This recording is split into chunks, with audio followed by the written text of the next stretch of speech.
खुदा का नाम ले यार, मुल्क के अंदर कानून को और आइन को मजाक बना के रख दिया है। ये अपने मौजे तो कर लेंगे ये लोग, अपने इनको इस्तना विस्तना मिल जाएंगे, अपनी इनको जनाब एक्सटेंशन मिल जाएंगी, अपनी इनकी तनख्वाहें खड़ी हो जाएंगी, अपनी इनकी दिहाड़ियां लग जाएंगी, ये अपने आप को कुछ अर्सा इक़्तिदार में रख लेंगे, लेकिन पाकिस्तान का बेड़ा गर्क करके जाएंगे।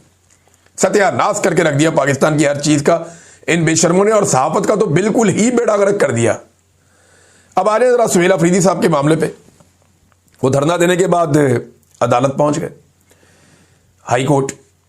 मैं तो सुबह ये कह रहा था कि हाई कोर्ट जाने का क्या फायदा होगा, कोई फायदा नहीं होगा।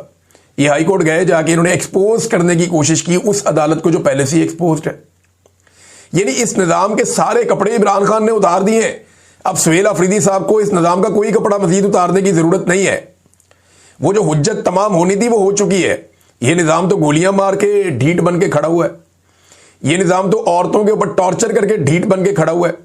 तो एक बेबसी की तस्वीर एक वजीर आला का बनना मेरे ख्याल में जरूरी नहीं है। उस वजीर आला को एक तहरीक खड़ी करनी चाहिए, और जो हुज्जत तमाम होनी थी वो हो गई है।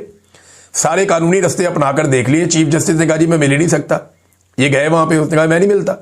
वहां पे वो गिला कर रहे हैं जनाब, एक वजीर आला को आप दे देते हैं एयरफोर्स 1 का तैयारा, और एक वजीर आला जो है उसको आप पासपोर्ट भी ब्लॉक कर देते हैं। भाई पासपोर्ट ब्लॉक है तो उसको खुलवाए ना।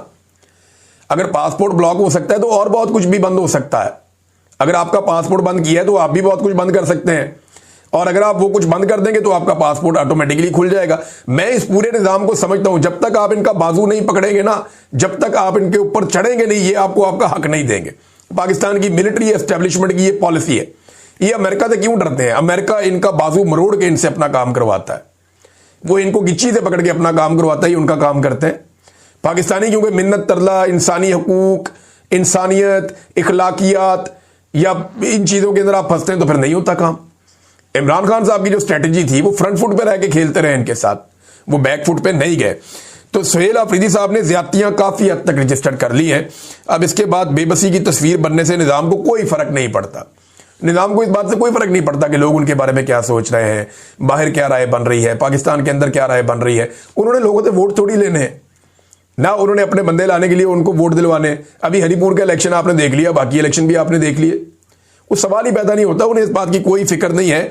सुहेल अफरीदी साहब ने जो हुज्जत तमाम करनी थी वो हुज्जत तमाम हो चुकी है, और जो आज़ाद करवाना था इमरान खान साहब को, अब मामला इमरान खान साहब से मुलाकात तक आके अटक गया। यानी इमरान खान को आज़ाद करवाना मेन मकसद था, लेकिन अब आज़ाद करवाना तो बहुत दूर की बात है। इमरान खान साहब से मुलाकात भी पाकिस्तान तहरीक इंसाफ के लिए एक बहुत बड़ा टास्क बनती जा रही है। राणा सनाउल्लाह साहब ने वजह बताई जनाब कि क्यों नहीं इमरान खान साहब से मुलाकात करवाई जा रही। वो कहते हैं इमरान खान साहब सेहतमंद है, एक्सरसाइज कर रहे हैं, खाना भी ठीक मिल रहा है, जेल में कंफर्टेबल माहौल मिल रहा है, जो उन्होंने किसी को नहीं दिया। मुलाकात ना कराने की वजह यह है कि वो तहरीक चलाने की बात करते हैं और ट्विटर पर मुल्क के खिलाफ जहर उगलते हैं और साजिशी बयानियां फैलाते हैं।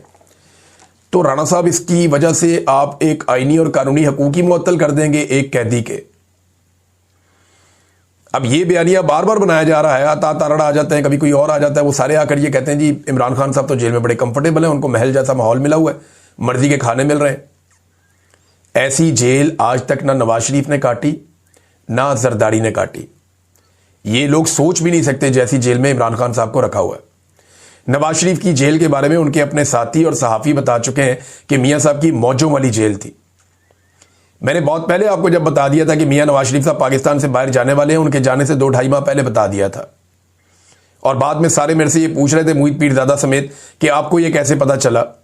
तो भाई मुझे ऐसे पता चला कि मियां साहब को जो बंदे जेल में जाकर मिलते थे वो सारी कहानी आके बता देते थे। मियां साहब के तो जनाब फिजियोथेरेपी जो है वो जेल के अंदर होती थी, बाकायदा उनको एक महल नमा एरिया दिया हुआ था जेल के अंदर साइड में। इमरान खान को एक छोटे से सेल में बंद किया हुआ, उसकी तस्वीरें आप सबने देखी हुई है, दोबारा देख लें आप। ये इमरान खान साहब की हालत है, ये उनका सेल है, इसके अंदर इमरान खान साहब को बंद किया हुआ है, और बाहर एक बरामदा है, उसके अंदर चंद घंटों के लिए निकालते हैं और फिर वापस अंदर बंद कर देते हैं। गर्मियों और सर्दियों के अंदर उसको यहीं पे गुजारा करना है। ये मैक्सिमम 6x8 का 10 का इतना छोटा सा ये एक है, इसके अंदर ही वॉशरूम है। ये इमरान खान साहब की टोटल जिंदगी है जो उसके अंदर वो गुजार रहे हैं। वो किताब पढ़ने के लिए मिल जाए तो ये बड़ी गनीमत है। अब इमरान खान साहब की इस जेल को ये लोग कह रहे हैं जी महल है, तो इस महल का चक्कर तो सबको लगाना पड़ेगा। तो क्या ये जितने भी लोग हैं इस महल के अंदर 2 दिन गुजार सकते हैं? बहुत मुश्किल है। एक दफा फिर एक वफाकी वजीर ने इमरान खान साहब को कत्ल करने की धमकी दी है, और ये एक दफ़ा नहीं कई मरतबा इमरान खान साहब को कत्ल करने की धमकी दी जा चुकी है। और तहरीक इंसाफ को यही शौक रहा तो इमरान खान की कबल अज वक्त फातिहा पढ़नी पड़ेगी। ये फेडरल मिनिस्टर रेलवे के हैं, वो ये कह रहे हैं, और ये खुद कितने मजबूत आदमी है सारी दुनिया जानती है। मैं बहुत सारे ऐसे सहाफ़ियों को जानता हूं जिनसे जाकर ये मिला करते थे और उनसे किस किस्म की रिक्वेस्ट किया करते थे, और उसके अंदर एक दफ़ा ये मेरे पास भी आ गए थे गलती से। तो मुझे अच्छी तरह पता है कि इनका अपना माजी बेचारे का क्या रहा है। ये कमज़ोर लोग हैं, इनका कोई करैक्टर नहीं है, ना सारी ज़िंदगी कोई करैक्टर बिल्ड कर पाए। बस इनका यही है कि नवाज शरीफ का किसी तरह दाव लगा रहा है और उसके साथ हमारा दाव लगा रहा है। अपना किरदार ये कभी बिल्ड नहीं कर पाए, कभी बना नहीं पाए, और इतने बड़े लीडर को कत्ल की धमकियां दे रहे हैं कि जनाब इमरान खान साहब की फातिहा पढ़ दी जाएगी। ये अगर ऐसा करने का किसी ने कुछ सोचा भी तो पाकिस्तान के अंदर वो सूरत हाल पैदा हो जाएगी जो फिर किसी के कंट्रोल में नहीं होगी। जावेद हाशमी साहब ये कहते हैं कि इमरान खान को नुकसान पहुंचाना ना इस टाउट रजीम के बस की बात है और ना ही आसिम मुनीर में इतनी हिम्मत है। पहली बार कोई लीडर इस तरह ये जंग लड़ गया है। अब कौम को खुद निकलना होगा, कौम को तो निकलना पड़ेगा। इमरान खान ने कौम के लिए इतनी मार खा ली, इतनी लड़ाई लड़ ली, अब अगर ये कौम अपने लिए खुद नहीं निकलेगी तो वो अपना मौका ज़ाया करेगी और कुछ नहीं करेगी। जावेद हाशमी के अलावा इमरान खान साहब की बहनों ने भी ये कहा कि अगर इमरान खान को कुछ हुआ तो ये इनकी नस्लें तबाह हो जाएंगी जो लोग ये करेंगे। और मैं आपको कैटेगोरिकली कह रहा हूं कि इस वक्त पाकिस्तान के रजीम के जो मालिकान हैं, जिनमें आसिम मुनीर साहब हैं, शहबाज शरीफ साहब हैं, नवाज शरीफ साहब हैं, जरदारी साहब हैं, इनकी नस्लें पाकिस्तान में सियासत करने को तरस जाएंगी। इनकी नस्लें पाकिस्तान में अपनी बका के लिए तरस जाएंगी। जो इनके साथ पाकिस्तानी अवाम करेगी अगर खुदा ना खास्ता इमरान खान को कुछ हुआ तो। और जो मैं कह रहा हूं ना, ये होना ऐसे ही है जैसे मैंने एक दफा पहले अर्ज किया था कि आप फंस जाएंगे, ये पंगा मत लेना, ये आपके गले में पड़ जाएगा जलता हुआ टायर और आपसे ये ढोल नहीं बजेगा। मैंने इनको ये पहले कहा था, इन्होंने बात नहीं मानी, ये फंस गए।